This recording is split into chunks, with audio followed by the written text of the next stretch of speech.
Revelation 19, 17 to 21. When you find your place, please stand for the reading of God's most holy word, the most important part of the service, starting in verse 17.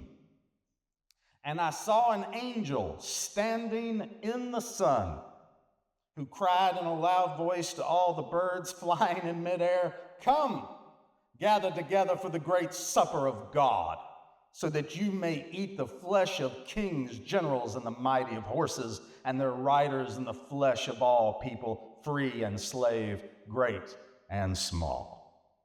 Then I saw the beast and the kings of the earth and their armies gathered together to wage war against the rider on the horse and his army. But the beast was captured, and with it the false prophet, who had performed the signs on its behalf. With these signs he had deluded those who had received the mark of the beast and worshipped its image.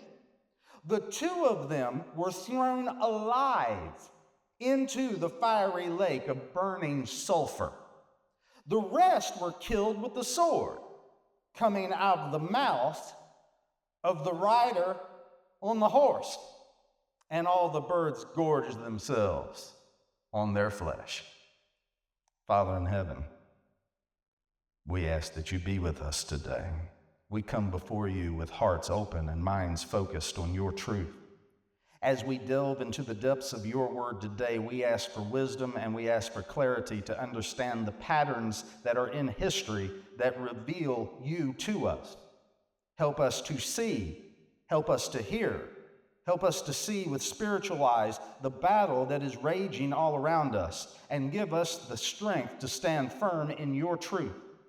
Let your Spirit guide us as we seek to align our lives with your will, knowing that you are the sovereign King who rules over all. May we be vessels of your light in a world darkened by sin, ever ready to proclaim that Christ is King. In Jesus' mighty name we pray, amen. And so today, we finally come to the final battle. There is still much cleanup effort to do in the war, but the war itself is decided at the Battle of Armageddon. What is the score? Where do the armies stand? What is the list of casualties? And most importantly, what is the tally of vanquished foes? Let us roll back the cycle and let us roll back the wheel for just a moment and remind ourselves of the battles that have been fought and the victories that have been won thus far. As it passes by, the wheel's imprint reveals to us a pattern of life and death, a pattern of grace and sin, a pattern of the relentless struggle between the forces of good and evil. This pattern is not random. Once you see it, you can't unsee it. It is the unfolding of the divine plan in history and in our lives, where each battle serves a purpose. And each victory marks a step toward the inevitable triumph of righteousness. We've seen the fall of Babylon, the city of corruption. We've seen the gathering of the kings of the earth to wage war, their might crumbling under the weight of divine justice. The beast and the false prophet, instruments of deception and oppression, stand on the brink of their own final judgment, as the Lamb himself leads the charge with a sword that cuts through the darkness. But as the darkness is pierced, we are reminded that this is not just a story of destruction, it is a story of restoration. The Lamb who conquers does so to establish a kingdom where peace, justice, and love will reign forever.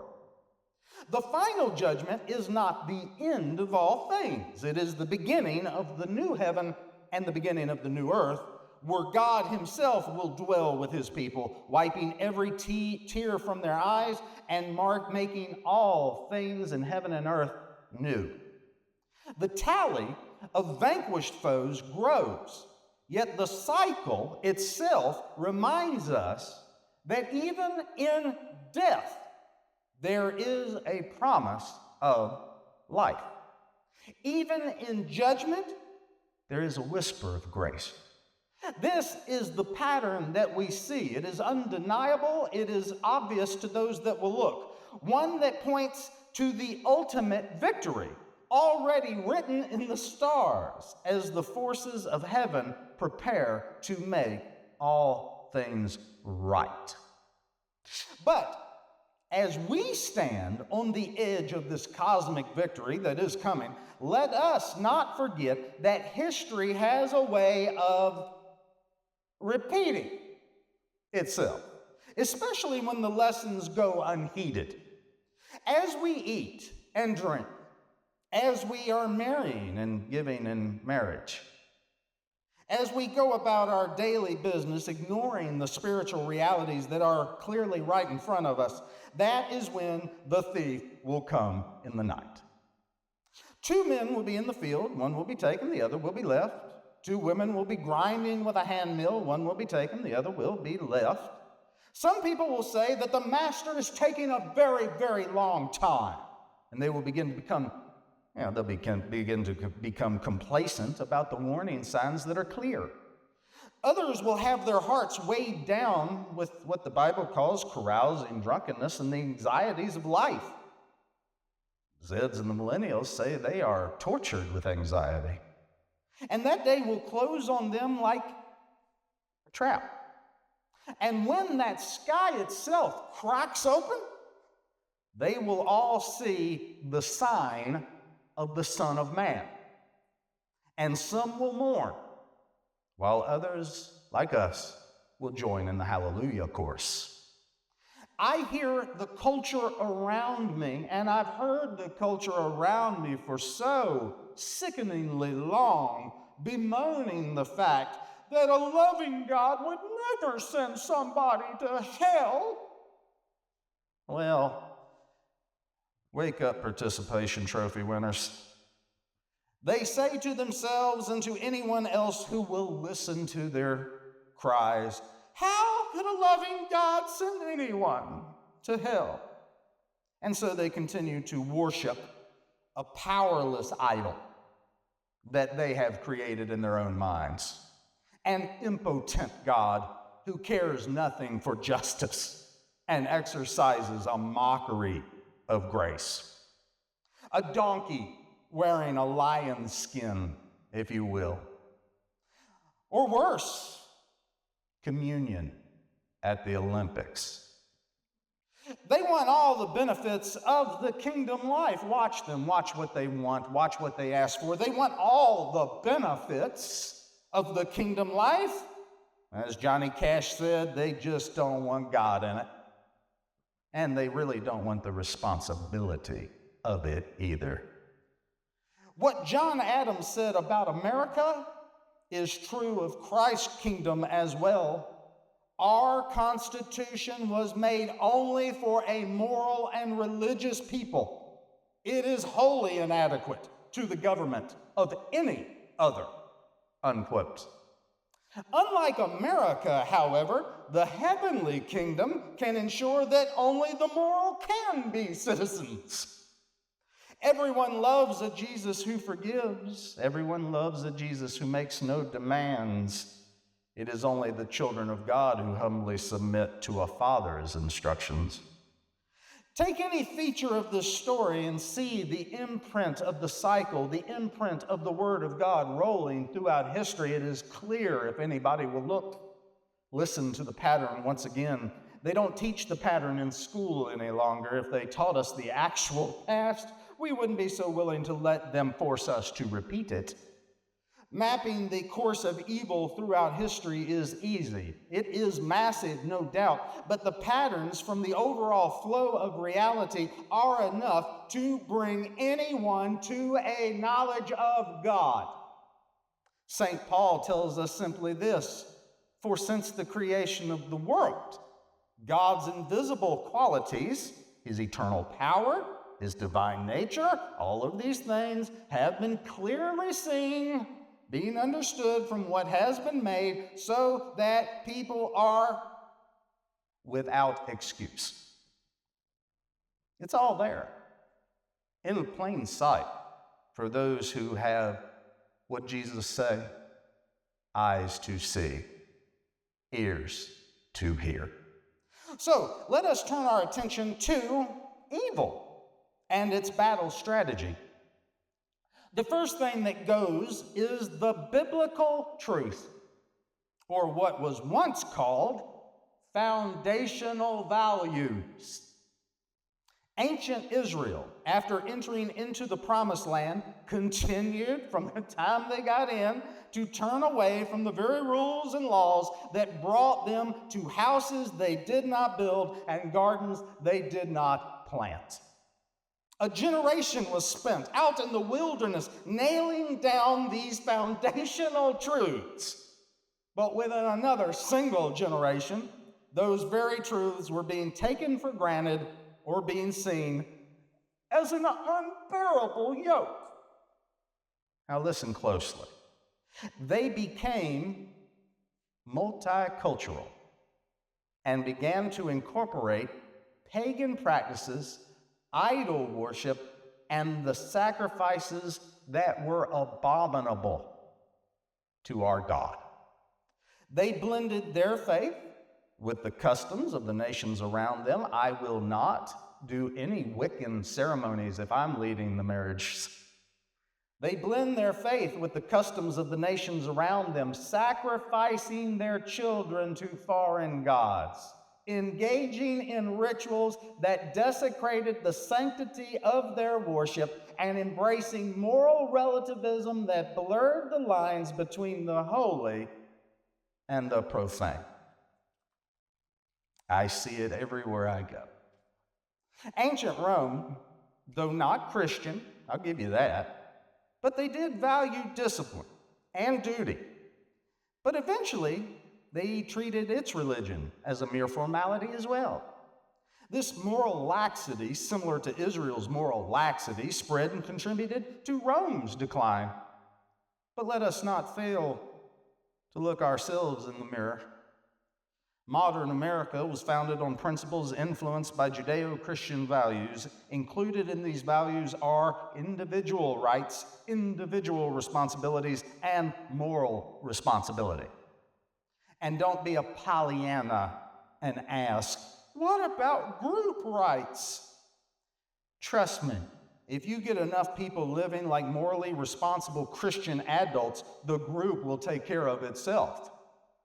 Over the course of my lifetime, though, secularism has grown, moral relativism has taken over the garden, and a nearly complete eclipse of wisdom has been intentionally orchestrated over us and our children and our grandbabies. It hasn't just been a passive decline. Don't fool yourself, you know better. This eclipse of wisdom has been carefully engineered by those who seek to uproot the very values that once held society together. Through media, education, and political movements, there's been a deliberate effort to replace absolute truth with subjective opinion, to erode the moral fabric that once guided us all. What was once revered as holy wisdom is now mocked as antiquated nonsense. And what was once understood as moral responsibility is now dismissed as judgmentalism. This orchestrated effort has left us with a society that is confused, divided, and increasingly disconnected from the foundational principles that allowed us to flourish in the first place. This is just the beginning of the subtle yet insidious progression of evil. Evil is like a yeast. It starts off microscopic, but left unchecked, it can spread through the entire dough, transforming it into what is completely unrecognizable. It starts as a tiny speck of dust, just a small crack, just a little lie left unchecked, just one little compromise, and it'll spread until the entire structure is weakened and on the verge of complete collapse. It grows silently and relentlessly, going to and fro, crouching at the door, permeating every aspect of life and culture. We're here. Step 2 in the mapping of evil and its destruction of culture is the rise of idolatry and corruption. After ancient Israel made its first few compromises, and after the seemingly innocuous and culturally approved sins had become commonplace, sin weakened the foundation of an entire kingdom. They fell into worshiping false gods like Baal and Asherah, adopting the practices of the surrounding pagan nations in order, of course, to keep the economy good. They built altars on every high hill and under every spreading tree, and the worship of the one true God became diluted with the rituals and the customs of these other false religions.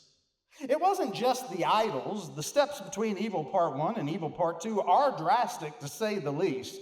They went from proverbially allowing the porn shop to set up in their own homes through the internet to seemingly overnight embracing the very vices they once condemned.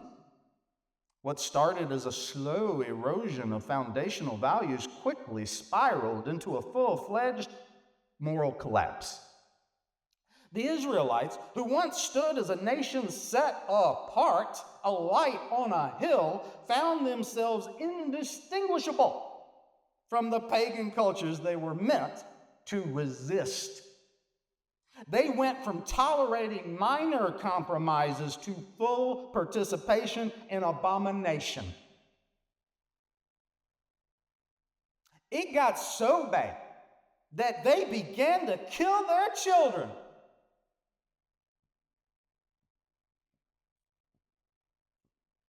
They offered up to the god Molech the very flesh of their babies because it made tomorrow more convenient.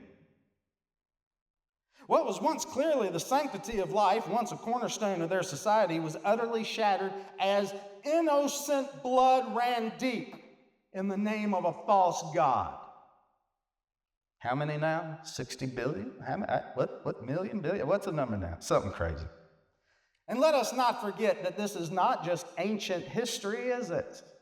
Rome, when once the foundation had been rejected, fell into a pit of decadence and corruption that would have at one time made us sick to imagine it. Now we pay monthly to see it. Gave themselves over to pleasure and to power. The moral decay fell on them like lightning, and not the kind of lightning Jesus saw, leaving the empire vulnerable to internal rot and external threat. Do you feel it? I do. But even that might seem ancient to you, so let us peer into the spiritual mirror once again and see what lies behind the looking glass. Modern America, once a nation built on the bedrock of Judeo-Christian values, is walking the same perilous path that I have just described. We've traded God for the gods of consumerism, entertainment, and self-gratification. The focus on wealth, status, and personal success at the expense of communal and spiritual values has led to a culture that often prioritizes self-gratification over moral integrity. We've watched as the moral fabric of our entire society has unraveled while we watched it, thread by thread, under the weight of these new gods. We've gone from tolerating sin to celebrating it, from defending what is right to defending our right to do what is wrong. The steps from evil part 1 to evil part 2 aren't just drastic, they're devastating. And unless we turn back, unless we recognize the path we're on and make a conscious decision to change direction, we're destined to repeat the same tragic mistakes that have brought down all empires before us. The question isn't whether the pattern will continue, it's whether we'll have the courage and faith to break it before it's too late. Let us not be passive observers, but active participants in God's plan for redemption. Let us stand firm in truth, holding on to the hope that through Christ we can influence history. From my research, there are clearly 6 major definable moments that can be delineated from a detailed look at the rise and fall of empires throughout history. And we aren't going to have time to get to all of them today, even though I will list them all for you at the end and may perhaps continue on another day. The third milestone on evil's journey to destroy individuals and nations, number 3, is the corruption of the very values and language that we rely on for communication. As these essential tools are twisted, we begin to lose our ability to express ourselves, and our intellectual words shrink, becoming small and petty. Consider what has happened to words like marriage, family, father, and truth. Consider how the satanic church has abused the term religious freedom for their undisguised hatred of religion. These once rich concepts, foundational to our understanding of the world around us, have been redefined, emptied of their true meaning. This corruption not only distorts our grasp of reality, but also frays the bonds that hold society together. Without a shared language and common values, we are left with a fractured, confused, stumbling through the chaos and struggling to find meaning.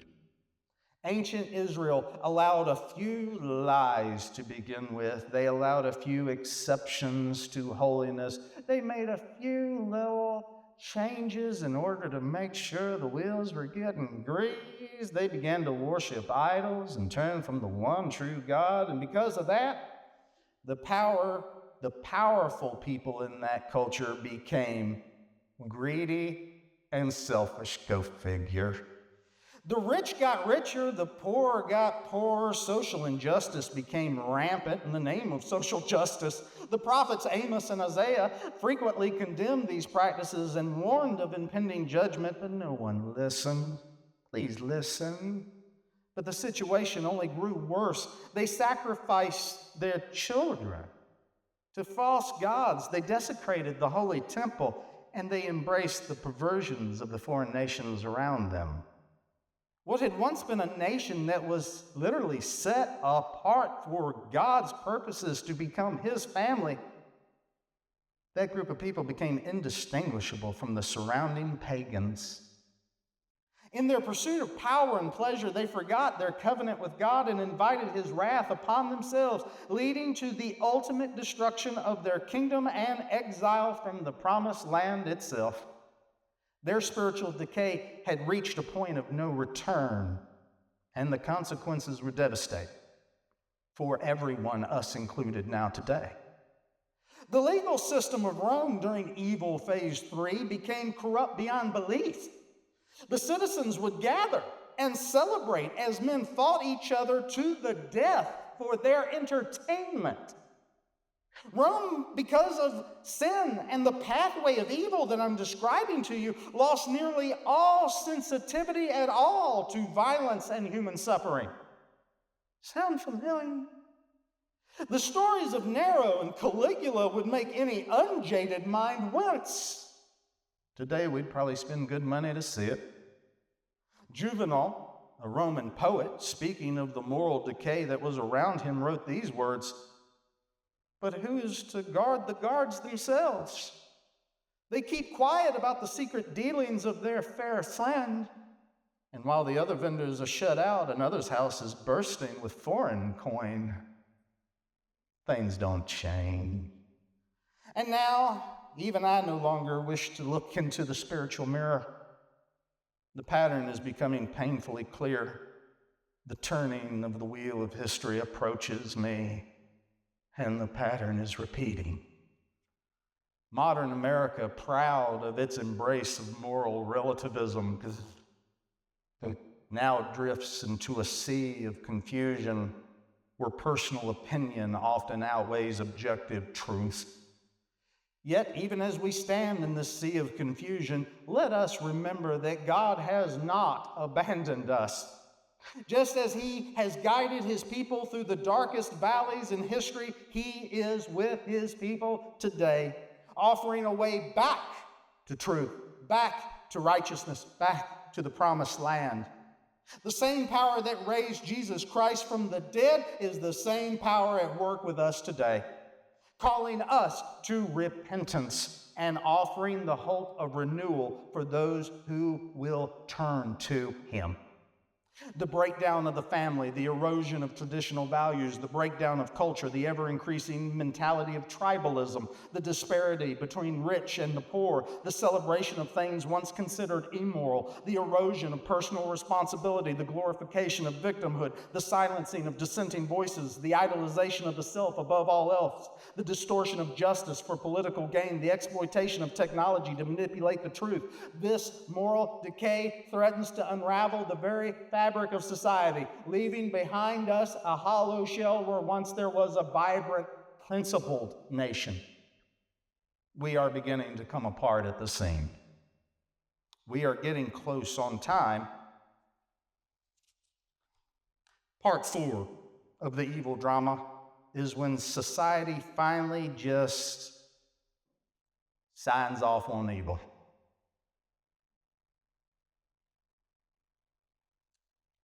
What resistance used to exist has grown old and tired. But even when resistance seems to wane, God's light itself never fades. The church, though often battered, remains the beacon of hope in this dark world. Jesus himself promised us that the gates of hell would not prevail against us. In every single generation, there have been what has been called remnants. Faithful followers who stand firm in the truth.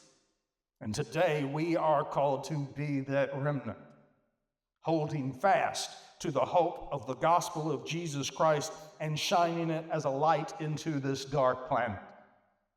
This is the point when government begins to dictate morality and gets it very, very, very raw. It is now that the masses are tricked. It is now that the populace is hoodwinked. They have spent their lives believing that the government would enforce and protect the foundation upon which our prosperity stood. And in a magical shift of words and direction and sleight of hand, they proclaim that evil is good. And ladies and gentlemen, welcome to the full satanic simulation. As Israel's kings and priests continued in their decadence, practices like idolatry, injustice, and even child sacrifice became what we call normalized. Heard that before. No longer discussed, no longer the topic of debate, no longer a raised eyebrow. A generation has come along raised with Moloch in the backyard, and they really don't understand at all. The people dying off seem to really get bent out of shape about some of this stuff, don't they? They're just so prudish. The leadership led the people to sin. In Rome, I believe things got even worse, for they didn't even incorporate the Judeo part of the Judeo-Christian ethic. That they survived as long as they did is a miracle. I believe they survived as long as they did so that Jesus could come at the perfect time in the perfect place and get the perfect sounding board. They did amazingly well for a pagan culture, but when the decline hit, it hit in ways that the ancient Israelites couldn't have imagined. According to the historical sources, like the Roman historian Tacitus, Nero subjected Christians to horrific tortures. These included being torn apart by dogs, burned alive, and in some cases, many cases, crucified. Tacitus notes that Nero would sometimes use Christians themselves as torches to illuminate his parties at night. In contemporary America, behaviors and practices once considered sinful and immoral by traditional standards have become legally protected and socially accepted. Issues related to sexuality, marriage, and life ethics have shifted dramatically, with the normalization of these practices often seen as a sign of moral decline. This shift is accompanied by intense debates over religious freedom and the role of morality in lawmaking, such as the legalization of same-sex marriage and the growing rejection of traditional Christian teachings. A striking example of this moral decay is President Biden's decision to mark Easter, a cornerstone of the Christian faith, as Transgender Day of Visibility. This echoes the actions of King Jeroboam in 1 Kings 12, 28-30, if you'd like to look it up, who led Israel into idolatry by making golden calves and redirecting worship away from God. God have mercy on you, Joe. Just as Jeroboam's actions led the nation into spiritual ruin, so too does the redefinition of sacred days reflect a broader departure from the foundational beliefs that once held our fraying society together. Yet, even as we trace the steps of evil's progression, we must not forget the counterpoint, the unstoppable advance of God's kingdom. For every step that evil takes, there is an opportunity for the gospel to advance, and for hearts to be changed, and for lives to be redeemed. The story of history is not just one of decline, but of God's unending faithfulness to people who do not deserve it. His pursuit of his people and his promise that in the end, love and righteousness win the day. So, where do you go from here?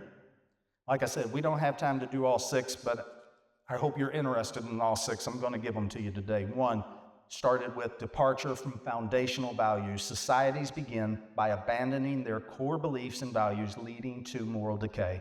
2, rise of idolatry and corruption. Idolatry and corruption spread with people turning to false gods and unethical behaviors. I've seen Asherah poles in homes.